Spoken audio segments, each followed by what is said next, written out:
આજે આપણે રસાવાળું કાળેગડાનું શાક બનાવવાના છીએ। એટલા માટે સૌથી પહેલાં મેં 3 નાના સાઈઝના કાળેગાઓ લઈને તેને સારી રીતે સુધારી દીધા છે અને એની સાથે જ આપણે બાજરીના રોટલાને પણ બનાવવાના છીએ। તો રેસીપી બહુ જ મસ્ત બનવાની છે, તો જો ચેનલમાં નવા હોવ તો સબસ્ક્રાઈબ કરવાનું પણ ભૂલતા નહીં। તો એની સાથે જ મેં લસણની પેસ્ટ માટે લસણની કળીઓને સારી રીતે વાટી દીધી છે, તમે જોઈ શકો છો। હવે આપણે ગેસને ઓન કરીને એની ઉપર તપેલાને પણ મૂકી દઈશું। થોડુંક ગરમ થઈ જાય એટલે એની અંદર 2 ચમચી જેટલું આપણે તેલ એડ કરી દઈશું। જો 2 ચમચી જેટલું આપણે તેલ એડ કરી દીધું છે અને તેલનો રંગ હલકો સફેદ થાય એટલે એની અંદર આપણે લસણની જે પેસ્ટ બનાવી હતી એને પણ એની અંદર એડ કરી દઈશું અને સારી રીતે ફ્રાય કરી દઈશું।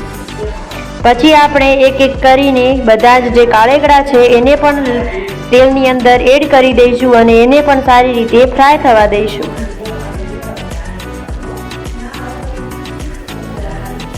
જો સારી રીતે આને હલાવતા જઈશું।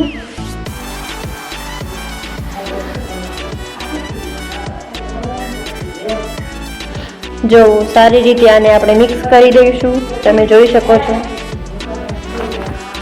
હવે એની સાથે જ આપણે 1 ચમચી જીરું પાવડર એડ કરી દઈશું, 1 ચમચી જેટલું મીઠું એડ કરી દઈશું, 1/2 ચમચી જેટલી હળદર એડ કરી દઈશું અને 2 ચમચી જેટલું આપણે લાલ મરચું એની અંદર એડ કરીને સારી રીતે આને હલાવી દઈશું, જેથી શાક સાથે મસાલાઓ સારી રીતે મિક્સ થઈ જાય અને આપણને એક સરખો સ્વાદ મળી રહે તે માટે આપણે હવે આપણે સારી રીતે આને મિક્સ કરી દીધું છે અને ફ્લેમ થોડીક આપણે સ્લો રાખવાની છે, જેનાથી કરીને આપણા મસાલાઓ જે છે એ દાજી ન જાય અને સરખી રીતે પાકી જાય।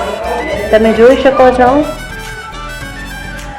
કલર કેવો મસ્ત મજાનો આવ્યો છે ઓછા તેલ દ્વારા।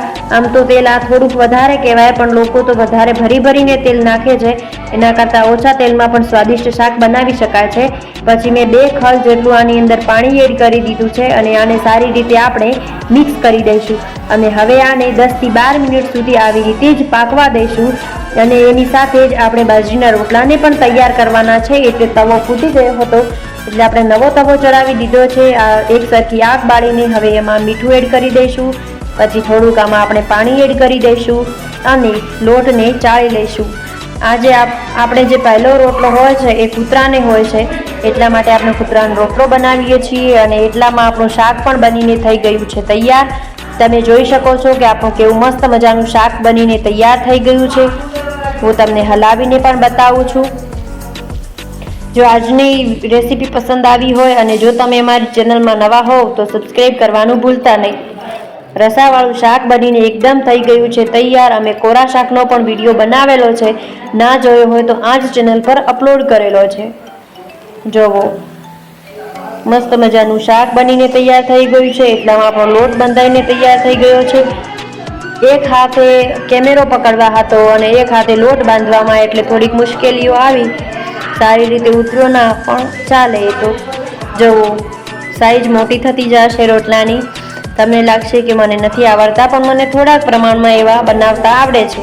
જો કે આટો બહુ જ ઝીણો દળેલો હતો એટલે રોટલાનું સ્ટ્રક્ચર થોડુંક સારું નથી આવ્યું, કેમ કે વધારે થેપવા જઈએ ને તો પછી વચ્ચેથી તૂટી જાય એટલા માટે। તો આ કંઈક આપણે એવો રોટલો બનાવ્યો હતો અને હવે આને આપણે ઊંચકી દઈશું।